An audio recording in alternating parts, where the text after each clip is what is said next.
to the introductory briefing to the Leicestershire and Rutland Responding to Self-Neglect and Hoarding Guidance. We're launching it today and we want to explain more about the guidance in a brief introduction.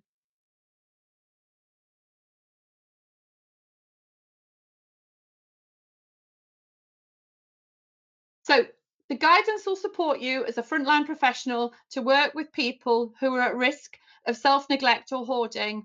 We've separated the guidance into self-neglect and hoarding because they share some similarities in terms of risk, but they're also distinct categories in their own right and need a specific response. This guidance will replace the LLR, Vulnerable Adults Risk Management Guidance, the VARM. So as of the 1st of December, we'll no longer use the VARM in LLR. The guidance provides a risk assessment tool to support professionals to identify self-neglect or hoarding and see whether it's low risk, moderate risk, or high risk. And then the guidance will also describe how you respond to those risks. And the new development is that adult social care will lead when high risk self-neglect concerns are identified, and this will be through safeguarding processes.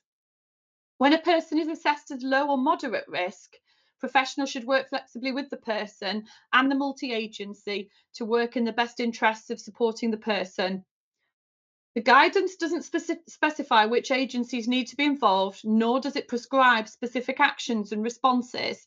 However, it does give suggestions to support professionals to work with the person and focus on the outcomes that the person wants.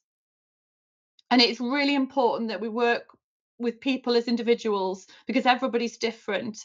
And it's important that agencies work within the scope of their organisation's abilities. For example, hospital staff will make a different contribution to health staff in the community. So we want to introduce the self-neglect and hoarding guidance and the two supporting 7-minute briefings on self-neglect and hoarding that will be available on the LLR safeguarding procedures. Again, after the 1st of December, the VARM will not be used. And we'll be looking at how the Safeguarding Adult Board is responding to self-neglect under the Care Act. And we'll present the 3 levels of risk. So why do people self-neglect and hoard? So everybody's different, and there'll be different reasons why people self-neglect and hoard, and we'll be looking at people in a person-centred way. But often there's interconnecting social, psychological, and contextual reasons why people self-neglect and hoard. So from the literature and evidence, key reasons are trauma, physical and social changes due to ageing, affecting the person's ability to manage their daily life, brain injury, which can sometimes, but not always, be related to alcohol consumption, dementia, stroke, an accident, or other neurological causes. And addictions can also impact on how people collect belongings and items within the home, and this could be, for example, newspapers or animals. Self-neglect and hoarding can be an indicator of mental distress. However, people who hoard do not automatically have a psychological disorder, and it's important that careful assessment takes place to understand why somebody is hoarding or not self-neglecting. So at the heart of this is the voice of the adult, and we've included within the guidance examples of quotes from people who have hoarded or self-neglected and their reasons why they did it, and also what was helpful. So we see examples such as physical impacts of aging, about how people operate within their families and communities, and also when people become very attached to their possessions or items such as pets or newspapers, they can become fearful of throwing them away. So when is self-neglect or hoarding a safeguarding concern? Really, it's when a person's self-neglect or hoarding is impacting on their well-being. Now, this can be for any reason, It could be affecting how they live in their home, how they feel about themselves, how they socialise, and how they access the community. It really does depend on the individual, but safeguarding is required when a person has care and support needs, whether or not the local authority is meeting any of those needs. And because of those care and support needs, they are unable to protect themselves from abuse and neglect. Now, under the Care Act, we should work from a position of early intervention and prevention. So, really, if we see emerging concerns about hoarding or self neglect, it's important to start thinking about looking at the risk assessment and the procedures and talking to colleagues and managers to get advice about how to proceed next, because it's better to intervene early and work with the person in a collaborative way. So, establishing risk and responses. If a practitioner has a concern that a person is self neglecting, within the guidance, we ask that in all situations they use an assessment of the person's circumstances. And this includes looking at whether the person has care and support needs. Are there specific decisions that the person needs to make, either regarding the care and support needs, their medication management, or their items and belongings within the home? And considering that decision specific capacity assessment. Has the person already had key decisions regarding social care and health needs assessed under the MCA?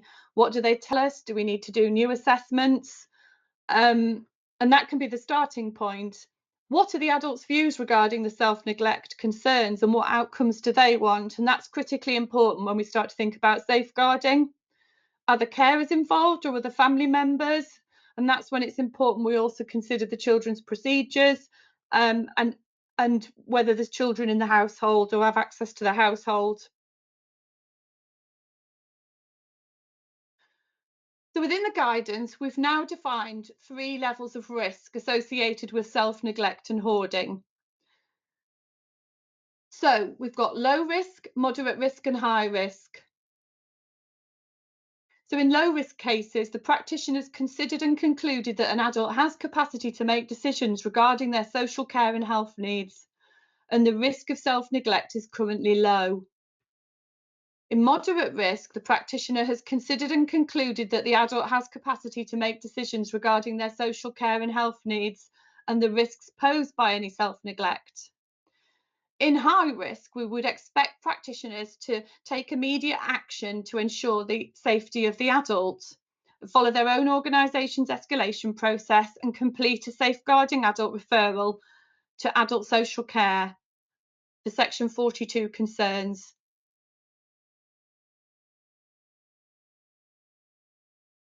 So here we are on pages 8 and 9 of the guidance, and this gives you a flavour of how risks are considered within this guidance.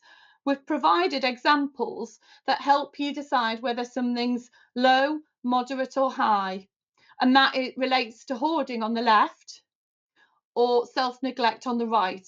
And you could use a combination of both if you believe there are to be both problems existing in the same household. Now, the list is not exhaustive, obviously, but it gives you an idea and helps you link in with the clutter score image ratings that are also available in the guidance when somebody's hoarding. So there within the guidance, we see on pages 18, 19 and 20, some of the clutter index rating examples, and that helps standardise decision making and discussions with the person, but also with other professionals. So in terms of responses to levels of risk, we've got low, medium and high.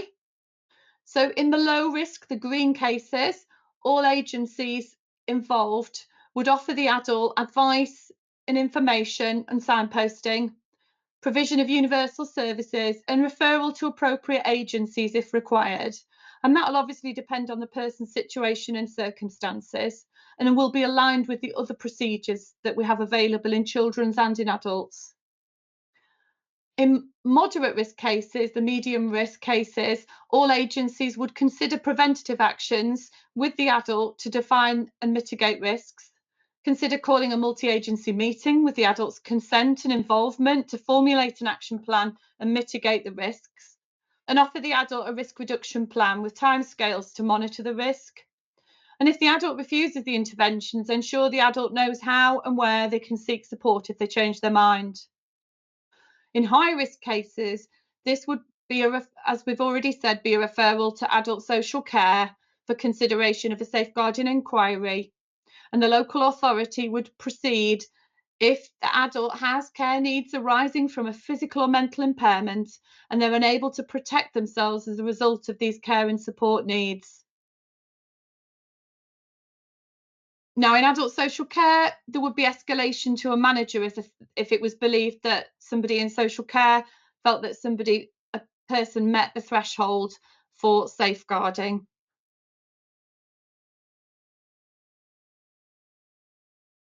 So, in moderate and high risk, there may be safeguarding meetings required. And here we have in the Appendix 2, pages 21 to 26, a template for documenting meetings associated with self-neglect and hoarding. And this provides a framework for the meeting, but also the discussions, and a record of who's attended and decisions made. Now, in audits on self-neglect previously, we had found that people didn't use the right templates, and it is better if professionals use the templates available. So in summary, the guidance is designed to support practitioners to identify and respond to all levels of risk in self-neglect and hoarding. It's built on research and the available legal frameworks around self-neglect, hoarding and safeguarding. The new self-neglect and hoarding procedures replace the VARM, and the guidance doesn't specify the agencies that need to be involved or the specific actions that need to be taken. And if people and professionals need support with adults who self-neglect or hoard, speak to your line manager or your agency safeguarding team or lead. We know that self-neglect and hoarding can be a complex area of work, and it's important that agencies work together.